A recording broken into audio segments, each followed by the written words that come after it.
Assalamualaikum warahmatullahi wabarakatuh. Om Swastiastu. Salam sejahtera untuk kita semua. Shalom. Kami dari kelompok 3 akan membahas mengenai pengaruh kemacetan terhadap perekonomian di Jakarta. Adapun anggota kelompok 3 yaitu Gilang Grand Auna Hampun, Gusti Ayu Mas Agustin Ariana, Ilham Fernando dan Indri Sukmawati. Sebelum kita lanjut, mari saksikan bersama video berikut ini.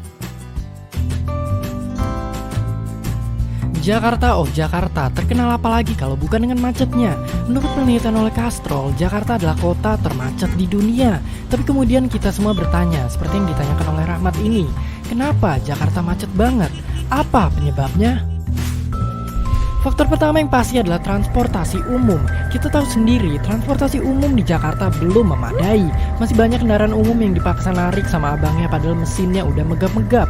Kemudian selain itu, faktor keamanan dan kenyamanannya sendiri masih belum terjamin. Kita harus siap waspada kayak Siskamling.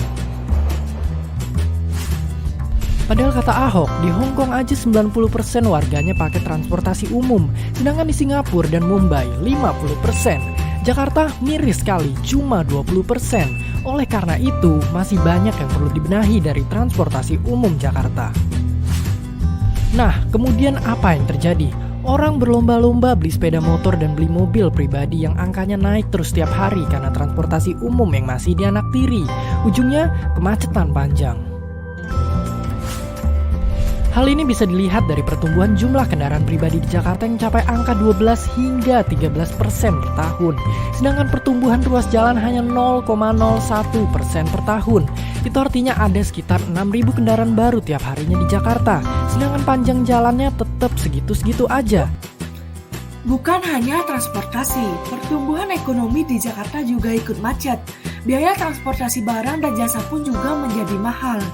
Rata-rata kecepatan kendaraan saat keadaan normal adalah sekitar 25 km per jam, sedangkan saat macet hanya 14 km per jam. Berdasarkan survei kantor perwakilan Bank Indonesia, kemacetan di Jakarta membuat ongkos transportasi membengkak 2,9%. Perusahaan juga terpaksa harus menaikkan biaya persediaan bahan baku.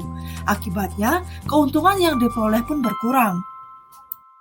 Jakarta merupakan kota yang luar biasa padat yang akhirnya menghadapi berbagai masalah.